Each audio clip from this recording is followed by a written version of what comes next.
Salut à tous, c'est Nico, bienvenue dans Un mur dans la ville, le podcast qui vous ouvre les yeux sur le handicap visuel. Aujourd'hui, je vais parler d'une partie de ma vie en fait, et même qui peut faire partie de la vie un peu de tout le monde. Je vais parler d'activité physique, je vais parler de sport. Alors, pourquoi parler de sport et pourquoi ça serait une activité qui serait au soutien de l'autonomie?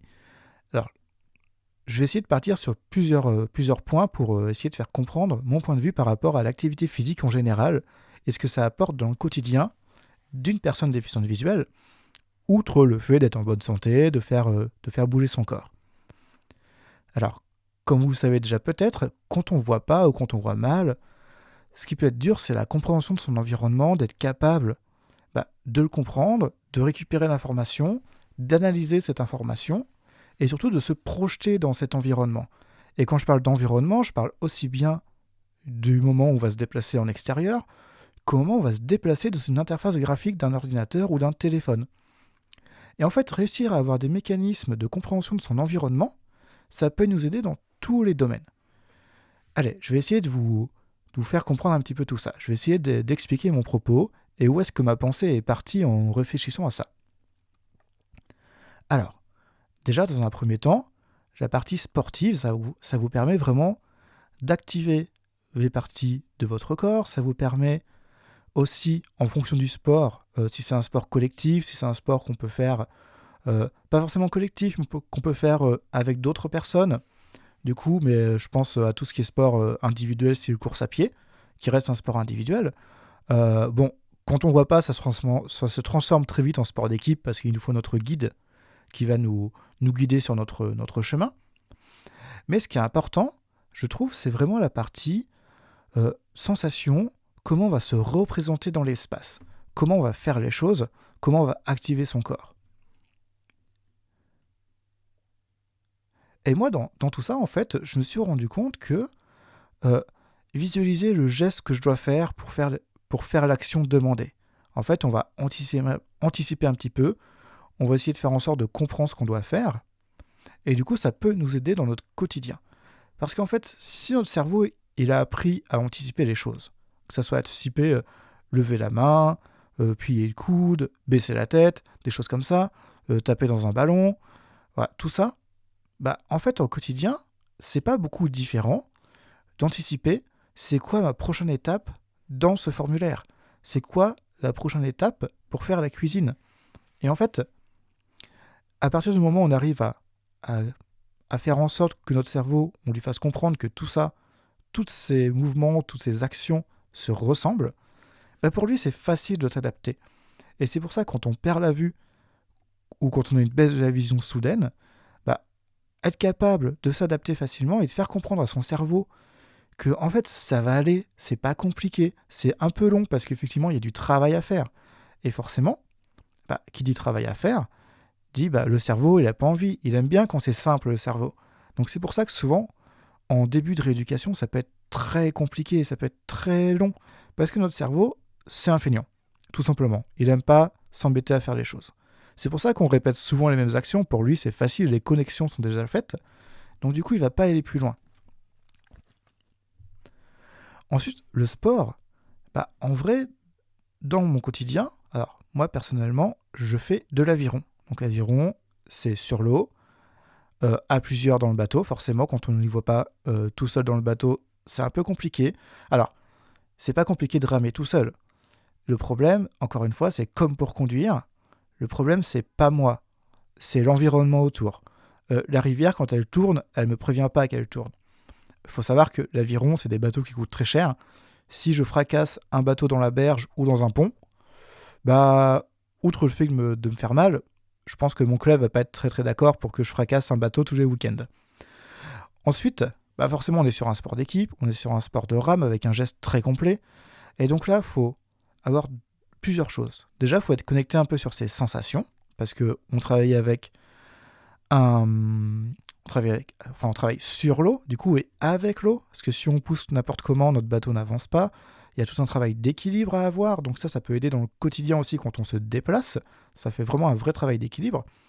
Un travail de toucher, parce qu'en fait, on tient ses rames avec ses doigts, et au final, ramer, c'est pas si différent que d'apprendre à utiliser une cuillère, au final, c'est juste que la cuillère, elle fait 3 mètres, c'est tout, elle fait pas 20 centimètres. Mais en soi, tout ça, ça permet vraiment, quand on arrive à se dire « Ah, mais ça ressemble à ça dans mon quotidien, donc je peux adapter ce que le sport m'apporte ». Et en plus de ça, le sport, il va apporter quoi ? Il va apporter, si on sort de chez soi, si on ne fait pas ça tout seul à la maison, il va apporter une sociabilisation. Donc pour l'autonomie, au final, ça va être aussi un soutien parce que on va rencontrer des personnes, on va faire des nouvelles choses, on va faire des nouvelles rencontres. On va être obligé de se déplacer pour aller sur un lieu où ça nous fait plaisir d'aller.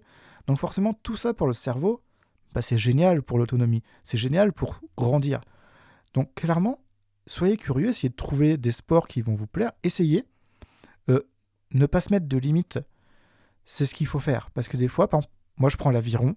Quand j'ai commencé, au club en tout cas à Orléans, j'ai eu quelques petites barrières qu'on a réussi à faire lever. Mais souvent on me disait, oui, mais le hangar à bateau, c'est un peu dangereux, il y a des portants de bateau qui sont en hauteur, qui sont au niveau de la tête, je peux me les prendre. Oui, je me suis adapté, j'ai appris l'environnement, et aujourd'hui ça va faire 5 ans, 6 ans que je suis dans le club, et au final j'ai pas de soucis. Ensuite, j'avais eu le classique escalier. Est-ce que tu peux prendre des escaliers ? Oui, je peux monter et descendre des escaliers sans aucun souci. Et donc, moi j'ai envie de vous dire, après c'est plus ce sport. Si vous me dites demain, écoutez, moi j'ai envie de faire, du paintball, ok, très bien, mais ça risque d'être un petit peu compliqué. Parce que là, clairement, c'est pas forcément du tout adapté au handicap visuel. Même si je pense qu'on peut vraiment s'amuser à en faire en travaillant en équipe. Mais rien n'empêche de trouver la course à pied. Aujourd'hui, il y a plein de groupes d'entraide. Et au final, se faire guider quand on court, c'est plutôt simple. Il faut juste prendre le temps avec le guide, pas changer de guide tous les week-ends, mais prendre le temps avec un guide de s'adapter. Le tandem, j'ai envie de dire, le plus dur pour le tandem, c'est d'avoir un tandem. Voilà, c'est pas forcément de trouver un autre cycliste, mais c'est d'avoir le matériel. Alors, je sais que les fédérations, généralement, ça dépend des sports, mais quand il y a besoin de matériel spécifique, les fédérations, avec leur ligue régionale, ont souvent du matériel à disposition qu'ils peuvent prêter à des clubs. Donc, n'hésitez pas à vous renseigner sur tout ça. Et tout à l'heure, je parlais de la course à pied. Moi, personnellement, j'ai fait le choix d'un lacet de chaussures, auquel j'ai fait des nœuds, qui me permettent de... Moi, je le tiens avec ma main, ma guide le tient de l'autre côté, et j'aime pas, moi, la partie rigide d'un lien. Le côté rigide, ça me plaisait pas. Et le lacet me convient bien parce que ça me permet d'avoir une sensation de liberté quand je cours. Et après, ce qui compte, c'est la confiance à avoir avec son guide ou sa guide. Ensuite, en termes de sport pour les déficients visuels, je vous ai parlé du tandem, je vous ai parlé de l'aviron. Le canoë, c'est possible aussi en double. Voilà, la course à pied, c'est tout à fait possible. Il y a plein de sports de balle aussi qui sont possibles, genre le cécifoot. Enfin, vous avez vu les Jeux paralympiques cet été, cécifoot, ils ont tout déchiré. On a aussi la pétanque. Il y a une partie de pétanque qui est possible. Donc clairement, il y a plein de sports. Et j'ai envie de dire, peut-être qu'il y a des sports, vous se dites, oh, je sais pas, j'ai envie d'essayer, il faut voir. Essayez, même si au départ, c'est pas forcément adapté à un non-voyant ou à un malvoyant. Moi, par exemple, en ce moment, j'ai envie d'essayer l'escalade. L'escalade, au final, ce qu'il me faut, outre des cuisses, des bras, c'est quand même un guide qui va me dire où aller chercher ma prochaine prise. Donc ça, dans le club d'escalade, il y a souvent quelqu'un qui peut vous assurer, voilà, parce qu'en fonction du mur, ça peut être plus ou moins haut, donc il y a quelqu'un qui nous assure. Cette personne peut aussi nous donner où sont les prises. Donc clairement, il ne faut juste pas se mettre de limites, essayer, ça permet de faire des rencontres, de bouger son corps, d'être plus à l'aise avec, et du coup, quand on est plus à l'aise avec son corps, on est plus à l'aise dans tout. Donc clairement, faites un peu d'activité physique, bougez, faites-vous plaisir. C'est ça ce que j'ai envie. Moi, c'est ce que je trouve dans l'aviron, c'est que je me fais très plaisir. Et après, la difficulté qu'on va rencontrer dans les sports. Quand on le fait en loisir, on s'en fiche de nos statistiques. On s'en fiche de tout ça. Mais ça, comment vous expliquer les difficultés ? Je le ferai dans un prochain épisode où je parlerai plus du sport, mais en compétition. Parce que c'est vrai qu'il peut y avoir des petites difficultés en fonction du sport pour aller vers la performance, pour aller vers des chiffres, vers des datas qui sont bonnes, et nous, comment on récupère nos données, comment on fait en sorte que nos entraînements soient efficaces. Ça, j'ai envie de dire, je vous en parle dans le prochain épisode.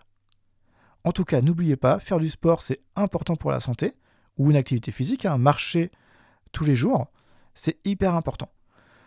Donc si l'épisode vous a plu, n'hésitez pas à le liker, à le partager sur tous les différents réseaux sociaux que vous avez. Vous pouvez me retrouver sur les différentes plateformes d'écoute comme Apple Podcasts, Spotify, Deezer, Amazon Music. J'espère bientôt YouTube, mais je suis un peu en galère en ce moment pour réussir à le mettre dessus. S'il y a des auditeurs qui savent comment faire, n'hésitez pas à m'envoyer un petit email à nicolas@amirodanslaville.fr. Pareil, si vous voulez participer à l'émission, me poser des questions, l'adresse mail c'est la même. N'hésitez pas à m'envoyer un mail. Sur ce, on se voit dans un prochain épisode d'Un Miro dans la ville.